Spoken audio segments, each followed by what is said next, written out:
Halo teman-teman, selamat sore. Kembali lagi dengan saya Arthur di sini. Hari ini saya akan membahas tentang genetika populasi. Oke, genetika populasi ini pembahasannya berkaitan erat dengan teori evolusi. Oke, jadi untuk memberikan hiburan di sini saya sudah sediakan gambar ladybugs yang warna-warni. Oke, baik. Variasi genetik merupakan bahan baku dari evolusi, dan adanya variasi genetik dalam populasi itu dicirikan dengan adanya variasi fenotip seperti yang terlihat pada gambar kumbang di sini. Jadi ada kumbang dengan sayap berwarna coklat, kuning, merah, ataupun hijau. Nah, menurut teori evolusi, jadi evolusi akan terjadi apabila terjadi perubahan frekuensi alel dalam populasi sehingga dapat berakibat pada perubahan proporsi fenotip dalam populasi. Nah, apa yang dimaksud dengan demikian? Ini saya bisa kasih contoh, misalnya jika pada awalnya di suatu hutan keempat kumbang ini memiliki persentase yang sama, misalnya 25%, 25%, 25%, 25%. Namun ketika terjadi perubahan lingkungan, misalnya terjadi kerusakan hutan sehingga menyebabkan hutan tidak lagi hijau, maka kumbang yang berwarna hijau ini akan lebih mudah dikenali oleh pemangsa, ya, sehingga populasi kumbang berwarna hijau berkurang, dan ini akan mengubah frekuensi alel di dalam populasi kumbang yang ada di hutan tersebut. Nah, untuk memahami genetika populasi, kita harus mengetahui beberapa perhitungan yang sering dipakai. Yang pertama adalah cara menghitung frekuensi genotip dalam populasi. Nah, di sini saya berikan contoh populasi kumbang yang terdiri atas dua fenotip, yaitu merah dan kuning. Jadi, kumbang warna merah ini disebabkan oleh alel dominan A besar, sedangkan kumbang warna kuning disebabkan oleh alel resesif A kecil. Ya, nah, dalam populasi yang terdiri atas 100 kumbang, 20 kumbang memiliki genotip A besar, 40 A besar, A kecil, dan 40 lainnya adalah A kecil. Nah, bagaimana cara menghitung frekuensinya? Di sini frekuensi A besar, ya kan, sama dengan jumlah individu A besar dibagi jumlah anggota populasi. Sehingga di sini sama dengan 20 dibagi 100, yaitu sebesar 0,2. Nah, prinsip yang sama juga digunakan untuk menghitung frekuensi A besar, A kecil, dan A kecil, sehingga kita dapat frekuensi A besar, A kecil, dan A kecil, yaitu sama-sama 0,4. Nah, perhitungan berikutnya adalah cara menghitung frekuensi alel dalam populasi. Nah, frekuensi alel dalam populasi itu dapat dihitung dengan membagi jumlah salinan suatu alel per jumlah salinan alel pada lokus tertentu. Nah, kembali lagi ke populasi kumbang ini, nah, ya kan, setiap individu kumbang itu memiliki sepasang alel, ya, sehingga total alel dalam populasi berjumlah 200. Ya kan? Nah, dengan demikian, maka untuk menghitung frekuensi alel A besar, ini dengan 2 kali jumlah individu A besar, ya, karena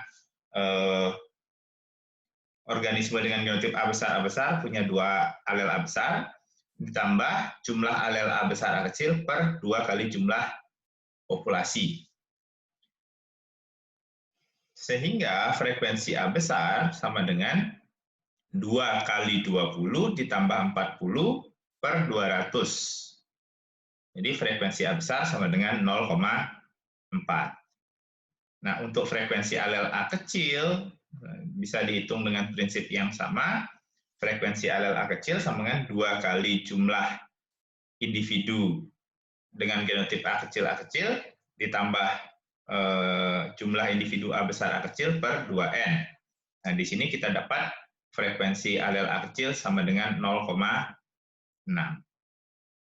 Nah, ini adalah perhitungan frekuensi alel dari gen dengan 2 alel. Bagaimana kalau gennya terdiri atas lebih dari 1 alel? Misalnya di sini warna kumbang diatur oleh 3 alel, yaitu A besar aksen, dan A kecil. Nah, A besar ini menyebabkan kumbang berwarna merah, A besar aksen menyebabkan kumbang berwarna coklat, dan A kecil menyebabkan kumbang berwarna kuning.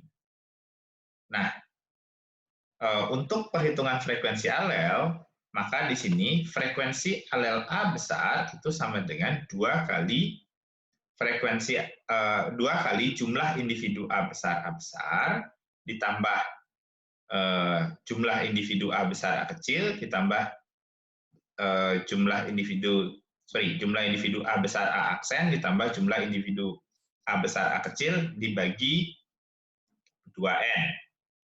Ya, sehingga frekuensi A besar menjadi 0,3. Nah, prinsip perhitungan yang sama juga dapat ditentukan untuk menghitung frekuensi alel A aksen dan A kecil. Ya, adik-adik bisa mencoba untuk menghitung frekuensinya. Jika masih bingung, kita bisa dapat diskusi di kolom komentar. Oke, nah satu yang harus saya garis bawahi adalah perhitungan ini wajib digunakan jika kita tidak tahu apakah suatu populasi itu ya kan, mencapai keseimbangan Hardy-Weinberg atau tidak, yang kita akan bahas berikutnya, dan ketika ya kan, jumlah dari masing-masing genotip diketahui. Jadi, jika jumlah masing-masing genotip diketahui dan kita tidak tahu apakah frekuensi alel itu memenuhi keseimbangan Hardy-Weinberg atau tidak, maka kita harus memakai rumus ini. Nah, apa yang terjadi jika memenuhi prinsip Hardy-Weinberg? Nah, sekarang kita masuk ke hukum Hardy-Weinberg. Jadi, pemikiran dari Hardy-Weinberg adalah jika ukuran populasi besar, perkawinan terjadi secara acak, dan tidak terjadi mutasi, migrasi, dan seleksi alam, maka frekuensi alel dalam populasi akan tetap dari generasi ke generasi. Frekuensi genotip akan stabil setelah satu generasi dengan P kuadrat sama dengan frekuensi alel homozigot dominan, 2pq frekuensi alel heterozigot, dan Q kuadrat adalah frekuensi alel homozigot resesif. Nah, berdasarkan prinsip tersebut, maka dibuatlah model matematika, yaitu frekuensi alel A besar ditambah frekuensi alel A kecil itu sama dengan 1. Ya kan? Atau di sini P plus Q itu sama dengan 1. Dan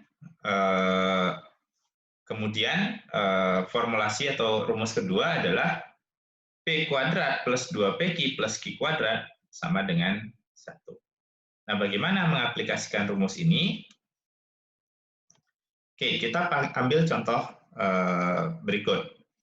Jadi alel dominan A besar itu akan menyebabkan kumbang memiliki sayap berwarna merah, sedangkan alel A kecil menyebabkan kumbang memiliki sayap berwarna kuning.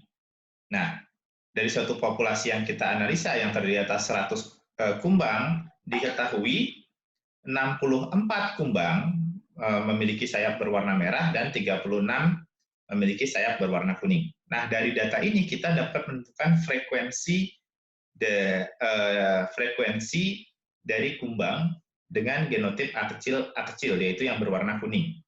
Jadi frekuensi kumbang A kecil sama dengan Q kuadrat, dan frekuensi alel A kecil sama dengan Q. Oke, sehingga Q kuadrat itu sama dengan 36/200 atau sama dengan 0,36. Nah, dari data ini maka Q sama dengan akar 0,36, yaitu sama dengan 0,6. Jadi dari sini kita tahu bahwa Q itu sama dengan frekuensi alel A, maka frekuensi alel A itu sama dengan 0,6.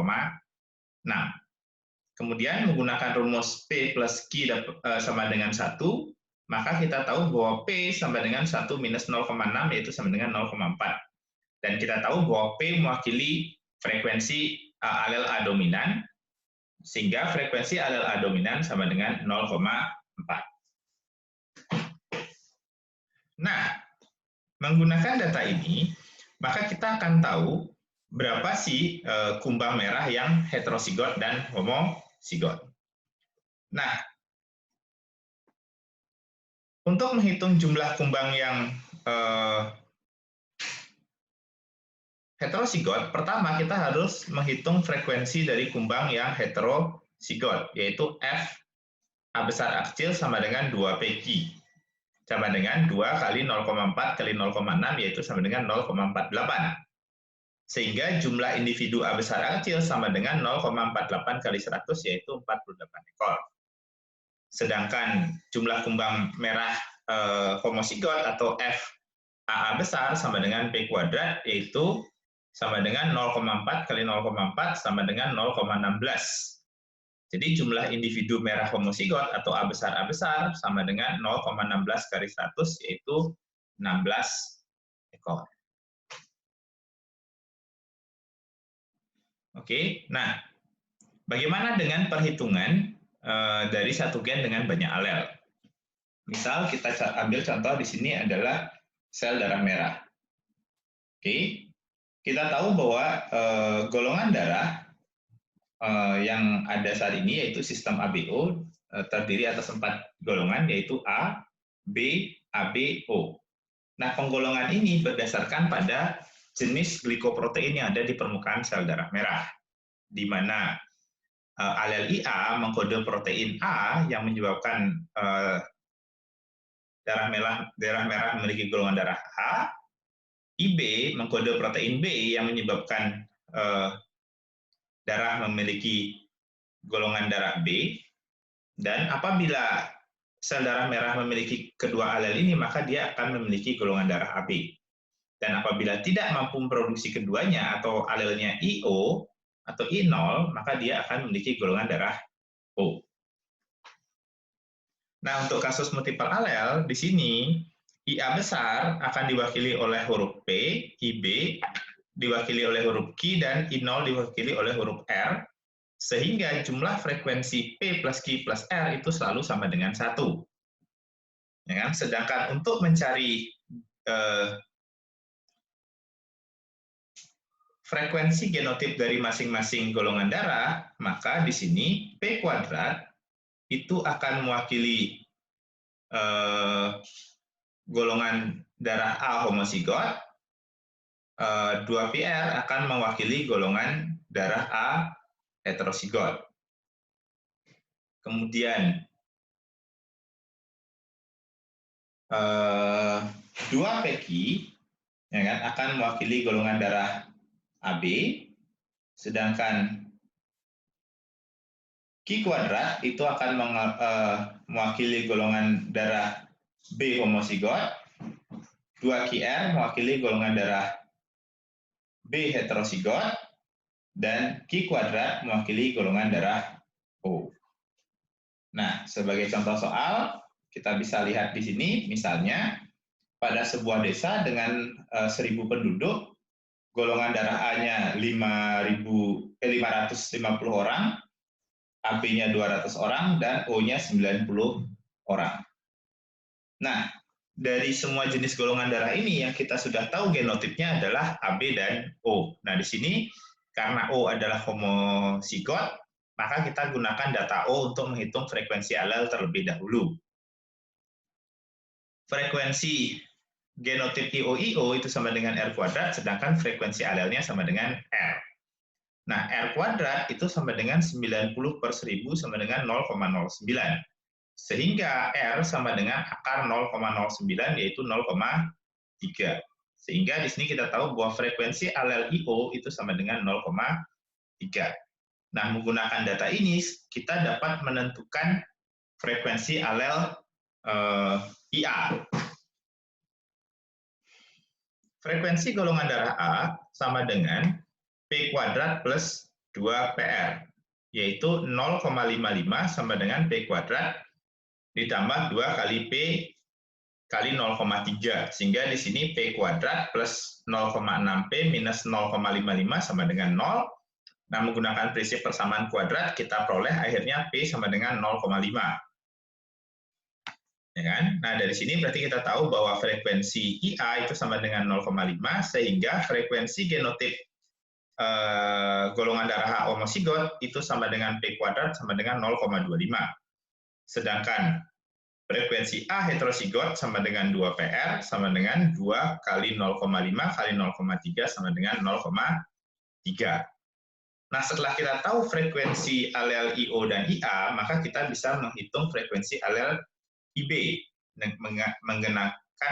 menggunakan rumus P plus Q plus R sama dengan 1, di mana 0,5 plus Q plus 0,3 sama dengan 1, sehingga Q sama dengan 0,2. Jadi, IB itu sama dengan 0,2. Nah, sehingga di sini frekuensi golongan darah B sama dengan Q kuadrat plus 2QR atau sama dengan 0,2 kuadrat ditambah 2 kali 0,2 kali 0,6. Itu sama dengan 0,04 plus 0,12, yaitu sama dengan 0,16. Sedangkan jumlah penduduknya berarti tinggal 0,16 kali 1000, yaitu 160 penduduk. Nah, sekian video dari saya. Semoga membantu adik-adik sekalian. Selamat belajar dan tetap semangat. Terima kasih.